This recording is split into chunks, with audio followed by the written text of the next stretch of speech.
नमस्कार। स्वागत है आपका एक बार फिर से सेंटम ऐप पे। मैं हूं कपिल शर्मा। जैसा कि अभी आप जान रहे हैं मौर्य साम्राज्य के बारे में, अभी तक आपने चंद्रगुप्त मौर्य और बिंदुसार के बारे में विधिवत रूप से जान चुके हैं। अब हम बात करेंगे सम्राट अशोक के बारे में। एक्चुअली मौर्य साम्राज्य जो हम पढ़ते हैं, मौर्य साम्राज्य में प्रमुख रूप से हमें अशोक के बारे में जानकारी लेनी होती है। अशोक पर क्वेश्चन जो है वो बहुत अत्यधिक बनते हैं। किसी भी परीक्षा में जहां सामान्य अध्ययन पूछी जा रही होगी, वहां पे अशोक के क्वेश्चन आपको देखने को मिलेंगे। ठीक है, तो शुरुआत करते हैं। जैसा कि आप जान चुके हैं, चंद्रगुप्त मौर्य को किस तरह से चाणक्य की सहायता से मगध साम्राज्य का राजा बनाया जाता है, और चंद्रगुप्त मौर्य साम्राज्य बड़ा सा स्थापित करने के बाद किस तरह भद्रबाहु के साथ श्रवणबेलगोला में जाकर संलेखना प्राप्त करते हैं। जैन धर्म के एक प्रक्रिया होती है, एक प्रोसेस होता है, ठीक है, वो करते हैं। फिर उसके बाद उनकी सत्ता बिंदुसार संभालते हैं और शासन करते हैं। किस तरह वैदेशिक संबंध बिंदुसार ने स्थापित किए, किस तरह से अंजीर, मदिरा और एक दार्शनिक को मंगाते हैं डायमिकस से बिंदुसार, ये सभी आपने पढ़े। अब हम इसके बाद स्टार्ट करेंगे अशोक के बारे में। ठीक है, तो अभी तक अगर आपको कोई भी डाउट है तो आप हमसे पूछ सकते हैं कमेंट के माध्यम से। ठीक है, और तो चलिए स्टार्ट करते हैं। और क्लास ये वैसे भी प्रीमियर है, तो लाइव चल रही है, आप हमसे अभी भी पूछ सकते हैं। मैं यहाँ पे आपके जब प्रीमियर के टाइम पे इस क्लास में उपस्थित रहूँ। तो सम्राट अशोक ये 272 ईसा पूर्व में गद्दी पर बैठते हैं।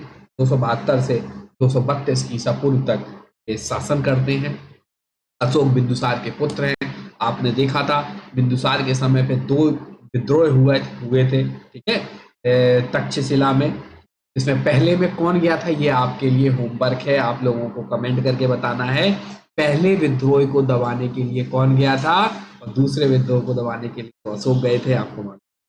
ठीक है, तो बिंदुसार के पुत्र हैं।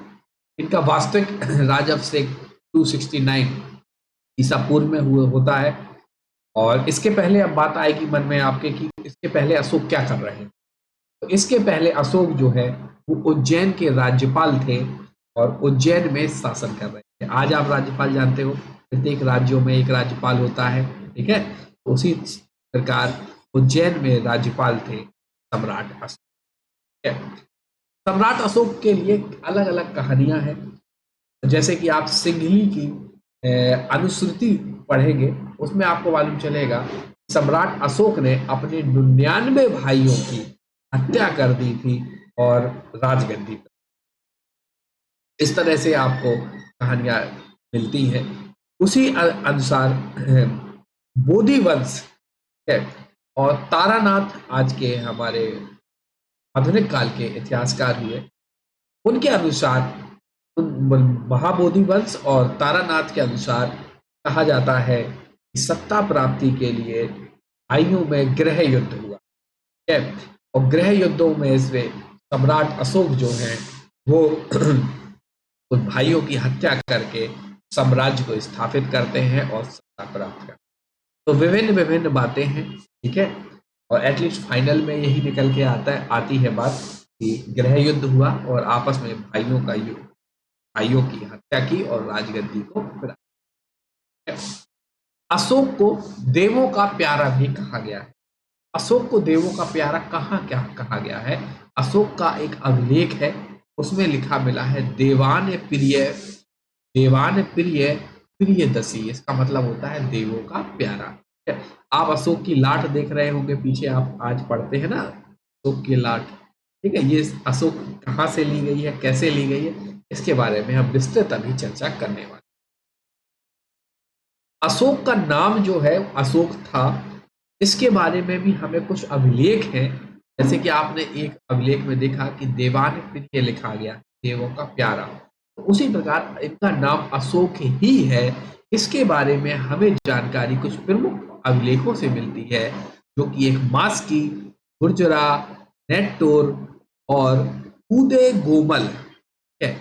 उदय गोमल अभिलेख जो है उसे हमें जानकारी प्राप्त हो रही है अशोक के नाम की। पुराणों में अशोक वर्धन तथा दीप वंश में इनको करमोली कहा गया। ठीक है, तो आपको याद रखना है, इनको पुराणों में अशोक वर्धन कहा गया है और दीप वंश में इसको क्या कहा गया है, इनको कहा गया करमोली। ठीक है, अब बात करें राज्याभिषेक की। जैसे कि आपने देखा कि लास्ट स्लाइड में अशोक का राज्याभिषेक जो है वो 269 ईसा पूर्व में होता है। तो राज्याभिषेक से जुड़ा हुआ फैक्ट ये है, इनके बारे में हमें राज्याभिषेक से संबंधित जो जानकारी मिलती है वो मास्की के लघु शिलालेख से मिलती है। इसमें अशोक ने स्वयं को बुद्ध का शाक्य कहा था। क्या कहा था अशोक ने मास्की अभिलेख के अनुसार? स्वयं को बुद्ध शाक्य कहा था। ठीक है, ये बात आपको याद रखें। और अगर और बात करें, अशोक के बहुत सारे अभिलेख हैं, बहुत सारे साहित्यिक स्रोतों से हमें अशोक के बारे में जानकारी मिलती है। यहाँ पे मैंने नोट पॉइंट इस वजह से लिख रखा है, इतना इंपॉर्टेंट नहीं है, लेकिन मैंने नोट पॉइंट इस वजह से लिख रखा है ताकि कोई भी चीज मिस ना हो पाए। ठीक है, एक व्यक्ति है, जैसे कि आपको एक क्वेश्चन बहुत फेमस है जो पूछता है अशोक के अभिलेखों का किसने वर्णन किया था। ठीक है, जेम्स प्रिंसेप साहब है, उन्होंने वर्णन किया था। अब यही लगता है टिफेथ हेलर व्यक्ति है, इन्होंने सबसे पहले दिल्ली में अशोक स्तंभ का पता लगाया था। तो लगभग सिमिलर क्वेश्चन है। ठीक है, अशोक के अभिलेख किसने पढ़े, ये क्वेश्चन बहुत बार पूछा जा चुका है। तो अब ये पूछा जा सकता है कि सबसे पहले दिल्ली में अशोक स्तंभ का पता किस व्यक्ति ने लगाया था। ठीक है, तो टिफेथ हेलर है ये, इनको याद देना है। ठीक है, अब आपने समझा था कि चंद्रगुप्त मौर्य का जो शासन था वो ईरान से लेकर किस तरह बंगाल तक और कश्मीर से लेकर किस तरह दक्षिण तक था। ठीक है, तो उसके बाद बिंदुसार आए और अब आए हैं सम्राट अशोक। सम्राट अशोक शुरुआती दौर में बहुत प्रतापी राजा थे, बहुत युद्ध लड़े हैं इन्होंने, और किस तरह इनका हृदय परिवर्तन होगा अभी आप इसको इतिहास में अभी समझेंगे। इन्होंने भी शुरुआत में विस्तारवादी नीति अपनाई। ठीक है, इनके समय में जो उत्तर पश्चिम से साम्राज्य था वो अफगानिस्तान से प्रारंभ होकर, बात करें अगर हम अफगानिस्तान से प्रारंभ होकर उत्तर पश्चिम सीमा प्रांत से अफगानिस्तान से प्रारंभ होकर दक्षिण में कर्नाटक तक और पश्चिम में गुजरात वाला एरिया जो आज काठियावाड़ वाला एरिया है वहां से लेकर पूर्व में बंगाल की खाड़ी तक इतना विस्तार इन्होंने अशोक ने किया। कल्हड़ आप जानते हैं, कल्हड़ के द्वारा एक पुस्तक है जिसका नाम है राज रतंगड़ी, जो कश्मीर के इतिहास के बारे में एक चीज और याद रखनी है। वो क्वेश्चन बनता है कि कश्मीर के इतिहास के बारे में हमें किस पुस्तक से जानकारी मिलती है, तो वो मिलती है हमें राज रतंगड़ी। ठीक है, कल्हड़ की राज रतंगड़ी से हमें पता चलता है कि अशोक का जो अधिकार क्षेत्र था वो कश्मीर तक भी। ठीक है, और अशोक ने कश्मीर में वहां धर्मारिणी बिहार में अशोकेश्वर नामक एक मंदिर की भी स्थापना कर। याद करना, क्वेश्चन बन जाए, कश्मीर में अशोकेश्वर नामक मंदिर की स्थापना किसने? कई बार कंफ्यूजन हो जाता है कि अशोकेश्वर, अशोक का ही नाम हो गया तो अशोक कौन करेगा, अशोक के पुत्र ने की होगी? नहीं, ये अशोक ही कर रहे हैं। कहाँ कर रहे हैं? कश्मीर में कर रहे हैं। इसकी हमें जानकारी कहाँ से मिल रही है? कल्हड़ के द्वारा रचित राज रतंगिणी से हमें। ठीक है, और मोस्ट इंपोर्टेंट, तो आज आप श्रीनगर को देख रहे हैं, इस नगर की स्थापना भी, श्रीनगर की स्थापना भी कौन कर रहा है? अशोक कर रहा है। साथ में नेपाल में एक जगह है देवपत्तन शहर, देवपत्तन की भी स्थापना अशोक ने की है। ये प्रमुख बातें हैं। अब अशोक का जहां हृदय परिवर्तन होता है वो है कलिंग का युद्ध। अब हम इस प्रमुख कलिंग के युद्ध को करेंगे, समझेंगे। ठीक है, यही कलिंग का युद्ध है कि जहां से इतने सारे लोग मारे जाते हैं, नरसंहार होता है भयंकर तरीके से। उन सभी को मृत शरीर को देखकर अशोक का हृदय जो है वो परिवर्तन हो जाता है और अशोक जो है वो सम्राट अशोक से महान अशोक की तरफ बढ़ चलता है। महान अशोक में क्यों कह रहा हूं? क्योंकि अब धार्मिक नीतियों को अपनाएगा, युद्ध नहीं करेगा, शांति प्रिय हो जाएगा। ठीक है, तो अशोक ने अपने अब हम एग्जाम के पॉइंट ऑफ व्यू से बात कर लें। अशोक ने अपने राजाभिषेक के 8वें वर्ष लगभग 261 ईसा पूर्व में कलिंग पर आक्रमण किया और कलिंग की राजधानी तोसली पर अधिकार जमा लिया। कौन सी राजधानी थी कलिंग की? कलिंग की राजधानी थी तोसली। इसके बारे में हमें अशोक के 13वें अभिलेख, अशोक के 13वें अभिलेख में जानकारी मिलती है इस युद्ध के बारे में विस्तृत रूप से। ठीक है, अब इस कलिंग युद्ध के नरसंहार से विचलित होकर अशोक ने क्या की थी? अशोक ने युद्ध की नीति हमेशा के लिए क्या कर दी? समाप्त कर। ठीक है, अशोक ने कलिंग के युद्ध में अपनी नीति समाप्त कर दी। अब धार्मिक जीवन पे आ गया। अब धार्मिक जीवन पे क्या आया, कैसे आया, इसको हम चर्चा करें। अशोक शुरुआत में ब्राह्मण धर्म का अनुयायी था, बाद में इसने बौद्ध धर्म आया और बौद्ध धर्म का बन गया। राजरतंगणी अभी आपने पढ़ी कल्हड़ की, उसके अनुसार अशोक ने शैव धर्म का अनुयायी, हम पढ़ रहे हैं कि शुरुआत में ब्राह्मण धर्म का अनुयायी था, तो वही रजत रंगड़ी में कह रहे हैं कल्हड़ कि भैया अशोक जो है वो शैव धर्म का अनुयायी था। और उसके जो अभिलेख हैं उसमें जो देवान प्रिय बात की गई है, देवान प्रिय प्रियदसी कहा गया है, जिसका अर्थ होता है देवों का प्रिय या देखने में सुंदर, और इससे उसके हिंदू धर्म में आस्था के संकेत हमें मिल रहे हैं। कल्हड़ द्वारा इस तरह की बात कही गई है। वहीं जो सिंघली अनुश्रुतियां हैं जिसमें दीपवंश महावंश है, उसमें कहा गया है कि अशोक ने अपने शासन के चौथे वर्ष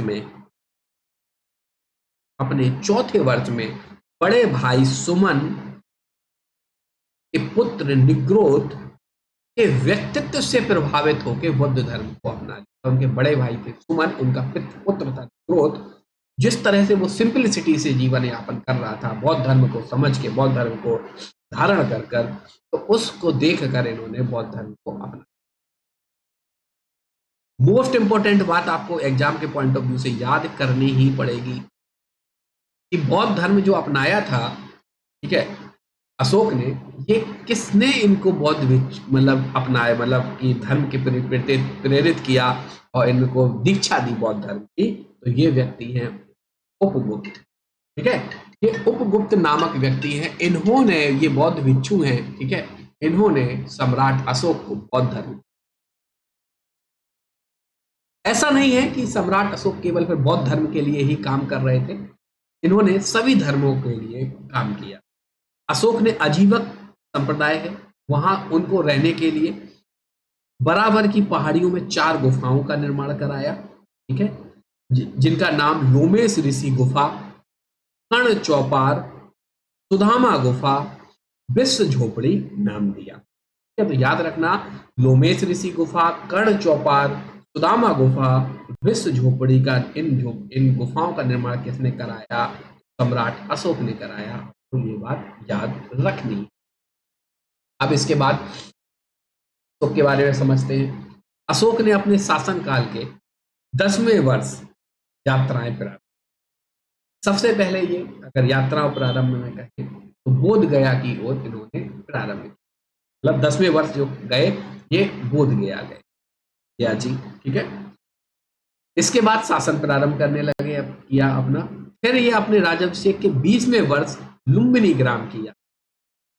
जब लुम्बिनी जाते हैं तो ये, अब लुम्बिनी आपको मालूम है भगवान बुद्ध का जन्म स्थल है, यहाँ पे ये टैक्स फ्री घोषित कर देते, उस ग्राम को, गांव को क्या करते हैं? टैक्स फ्री घोषित कर देते, या कर नहीं देंगे इस गांव को। ठीक है, और केवल 1/8 भाग पर कर रूप, मतलब जो है कर मुक्त घोषित कर दिया तथा जो कि जो टैक्स होगा, जो भी अन्य चीजों का टैक्स होगा, ये भूमि पर टैक्स मुक्त कर दिया। ठीक है, जो अन्य टैक्स होंगे वो 1/8 भाग। बौद्ध धर्म ग्रहण करने के बाद अशोक ने आखेट का मतलब होता है शिकार, ठीक है, और बिहार यात्राएं क्या कर दी थी? रोक दी। अशोक ने उनके स्थान पर धर्म यात्राएं प्रारंभ कर दी थी। अगर आपको धार्मिक यात्राएं करनी, अशोक महात्मा बुद्धों के जो चरण जहां जहां पड़े, जहां जहां महात्मा बुद्ध गए, उन स्थानों पर और उन स्थानों की पूजा। तो ये मोस्ट इम्पोर्टेंट है अशोक की जो यात्राएं हैं उनके क्रम में। सबसे पहले अशोक बोध गया गए, आपने देखा, ठीक है। फिर कुशीनगर गए जहां बुद्ध की मृत्यु होती है, लुम्बिनी गए 20वें वर्ष, फिर लुम्बिनी के बाद कपिलवस्तु गए, फिर सारनाथ और श्रावस्ती। इतने जगह पे अशोक का तो सम्राट अशोक ने यात्राएं की। तो एक बार फिर से आप देख लीजिए क्रम, बोध गया, कुशीनगर, लुम्बिनी, कपिलवस्तु और सारनाथ, फिर श्रावस्ती। इतनी जगह पे अशोक ने अपनी धार्मिक यात्राएं। अब अशोक का धम्म या अशोक का धर्म जो है, अशोक का शासन जो है, अशोक का राज्य किस तरह से चल रहा था, इसके बारे में हम बात। अशोक ने अपने शासन में नैतिक उत्थान की बात करी, ठीक है। अशोक बौद्ध हो चुके हैं, नैतिक उत्थान की बात कर रहे हैं और इन्हीं नैतिक उत्थान के लिए वो नियमों को बना रहे हैं। जिसको नियमों को बनाने की जैसे कंपाइलेशन बुक की किताब नहीं होती है अपनी, तो उसको कहा जाता है संहिता। तो ये नैतिक नियम बनाएंगे और उसकी फिर संहिता मतलब इकट्ठा उनको करेंगे ताकि लोगों को जानकारी हो सके किस तरह से धार्मिक जीवन या राजनीतिक जीवन या आर्थिक जीवन को जीना है अशोक के शासन में। इसी आधार पर वो जो शिलालेख अभिलेख होंगे, यही बातें उसमें नोट होती थी ताकि लोग पढ़ सकें और नैतिक रूप से जीवन जी सकें, ठीक है। इन एक बार स्लाइड में देखते हैं क्या लिखा है। अशोक ने अपनी प्रजा को नैतिक उत्थान के लिए जिन नियमों की संहिता प्रस्तुत की उसे अभिलेख में धम्म कहा गया है। धम्म संस्कृत के धर्म का ही प्राकृतिक रूपांतरण है। अशोक ने धम्म की परिभाषा राहुलोवाद सूत्र से ली थी। अशोक की जो धार्मिक नीति की परिभाषा थी वो अशोक ने राहुलोवाद सूत्र नामक धार्मिक ग्रंथ। अशोक का जो धम्म नीति का जो मूल सिद्धांत था वो था स्वयं नियंत्रण। आप अपने आप पे नियंत्रण रखेंगे तो धार्मिक या नैतिक उत्थान समाज का जरूर होगा। जो भी आज के लिए भी, आज की सामाजिक दशाओं को देख के लिए भी हमें इसको अपनाना चाहिए, स्वनियंत्रण को, ठीक है। स्वनियंत्रण, सेल्फ कंट्रोल, खाने में, पीने में, घूमने में, फिरने में, ठीक है, पैसे को बर्बाद करने में, अन्य चीजों को उपयोग करने में स्वनियंत्रण, ठीक है। बिहार यात्रा के रूप में प्रचलित यात्रा को अशोक ने अपने 8वें शिलालेख में धम्म यात्रा के रूप में परिवर्तित। का मतलब ये हुआ अशोक का जो 8वां शिलालेख है वो बता रहा है कि किस तरह से धम्म यात्रा होनी चाहिए। आपको मालूम होगा, अभी मैंने अशोक ने सारी यात्राएं रोक दी थी, धम्म यात्रा को अशोक ने अपने धम्म या धार्मिक विचार को या नैतिक उत्थान के नैतिक नियमों को के प्रचार के लिए विभिन्न अपने राज्य के रज्जुकों, प्रदेशकों मतलब प्रदेश का हेड, ठीक है, राज्य को मतलब राज्य का हेड, हाँ ठीक है, राज्य प्रदेश का हेड एक ही बात हो गई। मतलब जो सेंट्रल गवर्नमेंट एक प्रकार से जो चल रही है अशोक की, उस तरह से आप समझिएगा, उसका जो प्रमुख है और जो प्रदेशों के प्रमुख है, आपने समझा कि अशोक भी पहले उज्जैन के राज्यपाल, ठीक है, इन लोगों को नियुक्त करते हैं, इनको आज्ञा देते हैं कि भैया नैतिक जो हमारे नियम है उनका क्या किया जाए, उनका प्रचार किया जाए और प्रत्येक 5वें वर्ष राज्यों का भ्रमण किया जाए और जनता को धार्मिक उपदेश दिए जाए ताकि वो नैतिक मूल्यों का अपने जीवन में आत्मसात कर सके और वो उनका पालन कर सके, ठीक है। इस पूरी प्रोसेस को आज हम क्या कहेंगे, रिसर्च कहेंगे, धर्म को उत्थान करने के लिए या नैतिक मूल्यों के उत्थान के लिए। तो यही इसको भी अभिलेखों में अनुसंधान कहा गया अशोक के धम्म को, ठीक है। ऐसा नहीं है कि अशोक ने अपने धार्मिक विचार को केवल भारत तक सीमित रखा, नहीं, उसने अपने धम्म दूतों को बनाया, धम्म को प्रचार करने के, नैतिक मूल्यों को प्रचार करने के लिए व्यक्तियों को नियुक्त किया और अपने धर्म की नीति का प्रचार उसने देश से बाहर सीरिया, मिस्र, ग्रीस और श्रीलंका जैसे जगहों पे अपने दूतों को भेजा। अभी आप जानेंगे श्रीलंका वो अपने पुत्र और पुत्री को। तो ये है धम्म चक्र, उसके 24 जो बोलते हैं आज हमारी जो 24 नीतियां हैं, ठीक है, ये सभी लव, प्यार, होप, करेज, पेशेंस, पीस, ठीक है, और गुडनेस, अपना faith, gentleness, selfness, self control, self satisfaction, ईमानदारी, सिंपैथी, लॉयल, ह्यूमिलिटी। अब आप ठीक है, जस्टिस, न्याय, ये सारे के सारे यही जो है अशोक के धम्म चक्र है। ठीक है, इसको जरूर आप स्क्रीनशॉट लीजिएगा और अशोक को पढ़ने का और भी प्रयास करिएगा ताकि आप अपने जीवन को अच्छा बना सकें। अब बात करें हम अशोक के अभिलेख की बात। अशोक के शिलालेख का प्रचलन सर्वप्रथम, या कहें कि भारत में शिलालेखों का, इस तरह के पत्थर के एक प्रकार से बोर्ड बनाना और उसमें अपनी बातों को रखना ताकि वहां की जनता को मालूम चल सके, इस प्रकार का प्रचलन अशोक ही व्यक्ति हैं जो सर्वप्रथम कर रहे हैं। ठीक है, और एक प्रकार से कह सकते हैं राज्य का आदेश था जनता के। ठीक है, ये कह सकते हैं कि ये जनता को क्या कर रहा था, अशोक जनता को अपना मैसेज पहुंचा रहा था अभिलेख के माध्यम।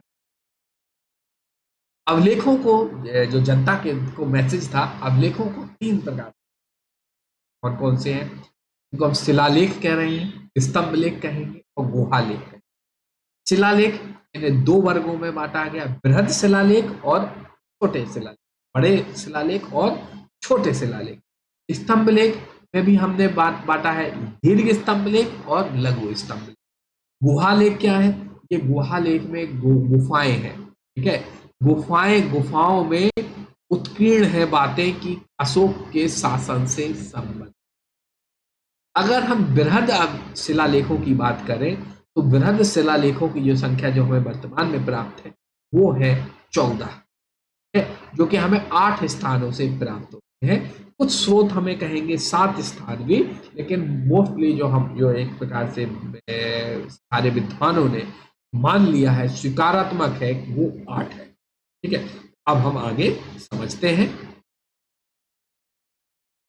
इस तरह से भाषा थी, इसको डिसाइफर किया था जेम्स प्रिंसेप ने, तो आपको ये बात याद रखनी। किसने पढ़ा था अशोक के शिलालेखों को, जेम्स प्रिंसेप ने पढ़ा था, इस बात को याद रखना। ठीक है, अब हम बात करते हैं शिलालेख और वो जो शिलालेख है वो किस किस स्थान से हमें प्राप्त।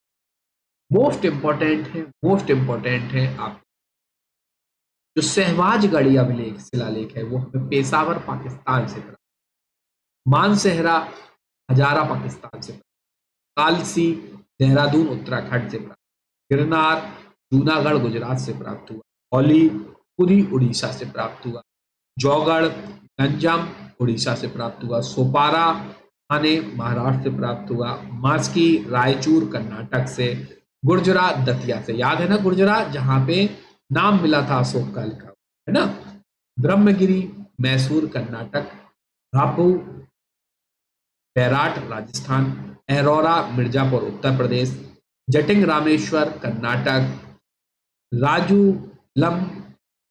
राजुल मंडगिरी कुर्नूल आंध्र प्रदेश से, सरामारो मध्य प्रदेश से, चित्तूर कर्नाटक, उदयगोलम ये बेल्लारी कर्नाटक। तो आपको ये चीज याद रखनी है, इनको आप बात देखो, आप सोचोगे एक बार पढ़ने से याद हो जाएगा, नहीं, ये गलत सोच है। इनको आप 5-6 बार पढ़ेंगे तो आपको एक आइडिया लग जाएगा, फिर कुछ एक आपको आइडिया लग जाएंगे, कुछ एक जब आपके एग्जाम में आएंगे तो आप ये बात समझ चुके होंगे कि ये नहीं पूछा जाएगा, या फिर आप ये क्वेश्चन में देख लेंगे कि ये नहीं है, तो आप गलत काट लेंगे, गलत काटने से आपका आंसर। अब हम समझते हैं अशोक के शिलालेखों से संबंधित और बातें। अशोक के लघु शिलालेख, स्तंभ लेख एवं गुहा लेखों की लिपि जो है वो ब्रह्मी लिपि। मोस्ट इंपोर्टेंट बात रखना है आपको, अशोक के लघु शिलालेख, स्तंभ लेख में दीर्घ और लघु दोनों, और गुहा लेखों की लिपि कौन सी है, ब्रह्मी लिपि है, याद रखना। ब्रह्मी लिपि के साथ साथ कुछ अपवाद भी है। क्या? 2 अभिलेख ऐसे हैं जैसे सहवाजगढ़ी और मानसेहरा, जिनकी लिपि ब्रह्मी ना होकर कौन सी होगी, खरोष्टी होगी। कौन सी होगी? खरोष्टी। तो ये बात आपको याद रखनी है। मोस्टली अभिलेख इनके ब्रह्मी लिपि के हैं, लेकिन सहगौरा का अभिलेख, सॉरी सहवाजगढ़ी का अभिलेख और मानसेहरा का अभिलेख जो है इनका कैसा होगा, खरोष्टी लिपि में होगा। यहाँ पे मैंने नोट डाउन करके ये बात की भी है, केवल 2 अभिलेख सहवाजगढ़ी और मानसेहरा के लिपि ब्रह्मी ना होकर कैसी है, खरोष्टी लिपि है। खरोष्टी लिपि कैसे लिखी जाती है, दाएं से बाएं ओर लिखी जाती है। ठीक है, दायां ये है बायां ये है, उर्दू की तरह, ठीक है, तो यहां से लिखी जाए। हाँ, अब एक और मोस्ट इंपोर्टेंट फैक्ट आपको पढ़ना है, क्या? अशोक के जो सभी अभिलेख हैं वो किस पे आधारित है? प्रशासन पर आधारित, कि भैया किस तरह से नैतिक मूल्यों को रखते हुए हमें प्रशासन करना है, ठीक है। जबकि रुमिनदेई अभिलेख, मोस्ट इंपोर्टेंट, रुमिनदेई अभिलेख जो है सर्वाधिक छोटा अभिलेख है, सबसे पहली बात याद रखना है आपको, और ये आर्थिक विषय पे है। मोस्ट इंपोर्टेंट बात याद रख लेंगे ना आप लोग, क्या? कि अशोक के सभी अभिलेख प्रशासन पर आधारित है, लेकिन रुमिनदेई अभिलेख जो है वो किस पर आधारित है? वो आर्थिक है। अगली बात आपको क्या याद रखनी? अगली बात याद रखनी है वो कौशाम्बी तथा प्रयाग अभिलेख जो है, स्तंभ अभिलेख है, इनको एक्चुअली में रानी का अभिलेख कहा जाता है। क्यों कहा जाता है इसके इस बारे में? एक्चुअली में कौशाम्बी और प्रयाग के स्तंभ अभिलेख को लेख में अशोक की रानी थी तरुवाकी, ठीक है, तरुवाकी को दान में दिया था अशोक ने इस एरिया में शासन कर उनके पुत्रों को, ठीक है। इसी वजह से अशोक के कौशाम्बी और प्रयाग स्तंभ लेखों में अशोक की रानी तरुवाकी के द्वारा दान दिए जाने का क्या है, इसी वजह से इसको रानी का भी कहते हैं, ठीक है। और अशोक के बारे में हम पढ़ेंगे, फिर अशोक के जो शिलालेख में वर्णित विषय वस्तु है इसको हम अगले पार्ट में कम करके खत्म करेंगे, ठीक है। तो या फिर ऐसा करते हैं, इसको अब अशोक को यही खत्म करेंगे, ठीक है। अशोक की राजकीय यात्राओं, राजकीय घोषणाएं जिन स्तंभों पर उत्कीर्ण है उन्हें साधारण तौर पर लघु स्तंभ कहा जाता है, ठीक है। और जो अशोक की धार्मिक सहिष्णुता की बात कही गई है उसको हम गुहा अभिलेख, क्या मैंने बात बोली आपको? अशोक की जो राजकीय घोषणाएं जिन स्तंभों पर लिखी गई है उन्हें साधारण तौर पर स्तंभ अभिलेख, लघु स्तंभ अभिलेख कहा जाता है। और जहां पर माइक आ रहा है, जहां पर जो गुहा स्तंभ लेख हैं, जो गुफाओं में लेख लिखे गए हैं, वो धार्मिक सहिष्णुता के बारे में बात करते हैं। आगे आगे आप पढ़ेंगे, मैंने यहाँ पे नोट कर दिया है ताकि आप लिंकअप कर पाए।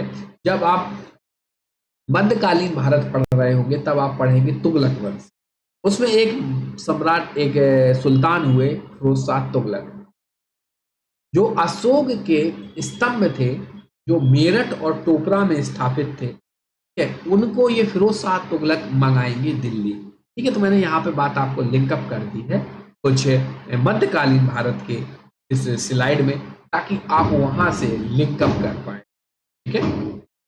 इलाहाबाद स्तंभ जो कि पहले कौशाम्बी में था, ठीक है, अकबर का शासनकाल आता है तो जहांगीर के द्वारा इसको क्या किया जाएगा, अकबर के शासनकाल में जहांगीर द्वारा इसे इलाहाबाद के किले में रख दिया जाएगा, ठीक है, इलाहाबाद स्तंभ लेख को।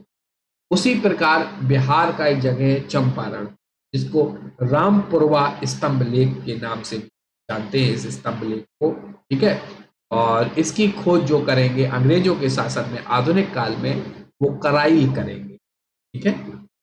इसी तरह एक जो आपका बिहार में चंपारण में ही लौरिया नंदनगढ़ जगह है, जहां के स्तंभ लेख में मोर का चित्र हमें प्राप्त हो, ठीक है। जैसा कि अभी आपने पढ़ा था, अशोक के मोस्टली अभिलेख जो थे वो ब्राह्मी लिपि में थे, लेकिन आपने पढ़ा कि महेर का अभिलेख जो है, ठीक है, किस भाषा में था? खरोष्टी लिपि में था। उसी प्रकार से अशोक का सर एक कोना, जिसे कंधार कहा जाता है, वहां पे हमें अभिलेख मिला है, ठीक है। उस अभिलेख की भाषा जो है वो ग्रीक और अरमाइक है। कौन सी भाषा है? ग्रीक और अरमाइक भाषा है, ठीक है। इस बात को आपको याद रख लेना है, ठीक है। तो कौन कौन से थे अभिलेख? दो मैं मिस कर गया, सहवाजगढ़ी और मानसेहरा, सहवाजगढ़ी और मानसेहरा। ठीक है, तो ये कुछ बेसिक बातें थी अशोक से जुड़ी हुई जो मैंने यहाँ। अब बात करते हैं इन शिलालेखों में क्या बातें वर्णित हैं जो कि मोस्ट इंपॉर्टेंट है आपके एग्जाम के पॉइंट ऑफ। तो जो पहला शिलालेख है उसकी वस्तु है पशु बलि की निंदा। अशोक क्या कर रहे हैं? अशोक पशु बलि की निंदा कर रहे हैं। भैया पशुओं की क्या करनी है? बलि नहीं। और इसी प्रथम शिलालेख में ही कहा है अशोक के द्वारा, सभी मनुष्य जो मेरे राज्य में है वो सभी मनुष्य मेरी संतान की तरह है। ठीक है, तो मतलब जिम्मेदारी की बात। वहीं दूसरा शिलालेख की बात करें हम, दूसरे शिलालेख में कहा है भैया पशुओं को भी चिकित्सा की जरूरत है और चिकित्सालय ये बन, पशु चिकित्सालय, मानव के लिए चिकित्सालय और लोक और अन्य लोक कल्याणकारी मतलब राज्य कार्य के बारे में दूसरे शिलालेख में बात की। जो मोस्ट इंपोर्टेंट आपने को याद रखना है, दक्षिण भारत के इतिहास की चोल, पांड्य, सत्यपुत्र, केरल पुत्र जिन्हें चेर कहा जाता है, उनकी भी चर्चा हमें दूसरे शिलालेख में मिल रही है। बात करें तीसरे शिलालेख की, तीसरे शिलालेख में राजकीय उनके अधिकारी जो थे, युक्त, रज्जुक, ठीक है, और प्रदेशिक, ठीक है, इनके बारे में जानकारी मिल रही है। और हमें अभी जो हमने पढ़ा था धर्म यात्रा में कहा था अशोक ने कि हर 5वें वर्ष अपने राज्य का दौरा करें और धार्मिक उपदेश दें जनता को। इसके बारे में जानकारी हमें तीसरे अभिलेख में प्राप्त। वहीं बात करें हम 5वें शिलालेख की, तो 5वें शिलालेख में हमें धम्म महामात्रों की नियुक्ति के बारे में जानकारी। धम्म महामात्र, ठीक है, धम्म महामात्रों के विषय में जानकारी मिल रही है। और साथ में हमें मौर्यकालीन समाज में वर्ण व्यवस्था का भी उल्लेख मिल रहा है। वर्ण व्यवस्था आप जानते हैं उत्तर वैदिक काल में प्रारंभ हो चुकी थी। ठीक है, वैदिक काल के अंत में आपने देखा प्रारंभ हो गई थी, लेकिन उत्तर वैदिक काल में अपने चरम पर थी। इसी वर्ण व्यवस्था के बारे में जानकारी हमें मिल रही है 5वें से। वहीं 7वें शिलालेख में हमें जानकारी मिल रही है कि अशोक जो है वो बौद्ध धर्म के अलावा सभी धर्मों के प्रति सहिष्णु था। मतलब सहिष्णु का मतलब हो गया कि हम अपने धर्म को तो मानेंगे और हम आपके धार्मिक भावना की भी कदर करें। जब आप समझ चुके हैं कि पहले शिलालेख में ही अशोक ने बोल दिया है सभी जनता मेरी संतान के समान है, तो चाहे जौन से भी संप्रदाय से जुड़ी होगी वो सभी के सभी की सभी जनता हो गई हो। तो ठीक है, 8वां मोस्ट इंपॉर्टेंट अभिलेख जो एग्जाम के पॉइंट ऑफ व्यू से मोस्ट इंपॉर्टेंट है, सम्राट की धर्म यात्राओं का उल्लेख दिया गया। तो ये क्वेश्चन बनता है अशोक की धर्म यात्राओं का उल्लेख किस शिलालेख? तो ये 8वां शिलालेख। बोध गया के भ्रमण के बारे में भी जानकारी मिल रही है अशोक के 8वें शिलालेख। 9वां शिलालेख जो कि धम्म समारोह की चर्चा करता है अशोक, ठीक है, सच्ची भेंट व शिष्टाचार के बारे में उल्लेख करता है 9वें। वहीं बात करें हम 11वां शिलालेख, तो 11वें शिलालेख में धम्म नीति की व्याख्या करते हैं तो अशोक है। 12वां शिलालेख जो कहता है सर्वधर्म समभाव और स्त्री महामात्र पर चर्चा करती है। सभी धर्म समान है, आप पहले ही समझ चुके हैं, सहिष्णु है सभी संप्रदायों पर। ठीक है, लेकिन फिर से बात करते हैं मोस्ट इंपॉर्टेंट बात करें अगर हम अभिलेख की, तो 13वां शिलालेख, जहां से इस शिलालेख में वर्णन है कि अशोक का किस तरह से धार्मिक जो सॉरी कहें कि राजनीतिक परिवर्तन होता है, मन का मानसिक परिवर्तन होता है। तो कलिंग युद्ध के बारे में वर्णन है 13वें अभिलेख में। और साथ में कितने कौन कौन से पड़ोसी राज्य हैं उनके बारे में भी वर्णन है 13वें शिलालेख में। और अंतिम 14वां शिलालेख जिसमें बताया गया है अशोक ने अपनी जनता को कहा गया है कि भैया किस तरह से आप अपने धार्मिक जीवन में किस तरह से अपना जीवन व्यतीत, ये अशोक के बारे में बात है। अब बात करें हम आगे अशोक के कालीन प्रांत, अशोक के टाइम पे कौन कौन से प्रांत और राजधानी। उत्तरापथ, इसको हम तक्षशिला राजधानी थी। अवंती राष्ट्र उज्जैनी, कलिंग प्रांत कोसली, दक्षिणापथ स्वर्णगिरी राजधानी थी, और प्राची पाटलिपुत्र। अशोक के ये प्रांत थे, उत्तरापथ जिसकी राजधानी तक्षशिला, अवंती राष्ट्र उज्जैनी, कलिंग प्रांत तोसली, दक्षिणापथ स्वर्णगिरी, प्राची मध्य प्रदेश पाटलिपुत्र। ठीक है, अब बढ़ते हैं आगे, अशोक के शासक को समझते हैं, अशोक के उत्तराधिकारियों के बारे में, और फिर हम यहाँ से फिर इसके आगे मौर्य साम्राज्य खत्म होगा। तो अशोक की मृत्यु होती है 232 ईसा पूर्व के लगभग, और उनका एक पुत्र था जो कि एक लघु स्तंभ लेख है, उसमें हमें जानकारी मिलती है, उनका नाम था तीवर। ठीक है, और अन्य स्रोत जो हैं इस विषय में मौन है। पुराणों में उल्लेखित दशरथ के विषय में पुरातात्विक साक्ष्य भी प्राप्त होते हैं, जो मतलब उनके पुत्र हैं, और उनके शासन के 8 वर्षों तक उन्होंने शासन किया, ऐसे भी हमें प्राप्त होते हैं साक्ष्य। अशोक की तरह ही ये दशरथ जो उनके पुत्र हैं, वो भी अपनी उपाधि रखते हैं, अपने नाम टाइटल देते हैं देवान प्रिय के अपने आप को। और उसने बिहार प्रांत का जो गया जिला है, वहां पे गुफाएं हैं, नागार्जुन की पहाड़ियां हैं जो, तो वहां पे आजीवक साधुओं के लिए गुफाओं का निर्माण कराया है। देखो, आप कहीं कंफ्यूजन में आ रहे होंगे, यहाँ तीवर मिल रहा है, यहाँ पे दशरथ मिल रहा है। देखो, अलग अलग साक्ष्य, जैसे कि यहाँ पे जो तीवर मिल रहा है वो मिल रहा है हमें लघु लेख से। ठीक है, और पुराण जो कह रहे हैं वो उनके पुत्र दशरथ के बारे में कह रहे हैं, जिनके बारे में देवान प्रिय की उपाधि और नागार्जुन की पहाड़ी में आजीवक संप्रदाय के लिए क्या किया गई है, साधु के लिए गुफाओं की बात करी गई है। अलग अलग सोर्स, अलग अलग बातें।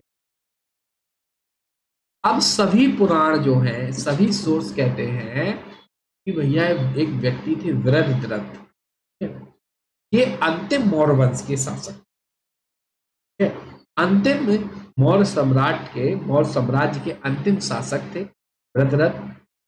व्यक्ति हुए इनके सेनापति, जिनका नाम था पुष्यमित्र शुंग।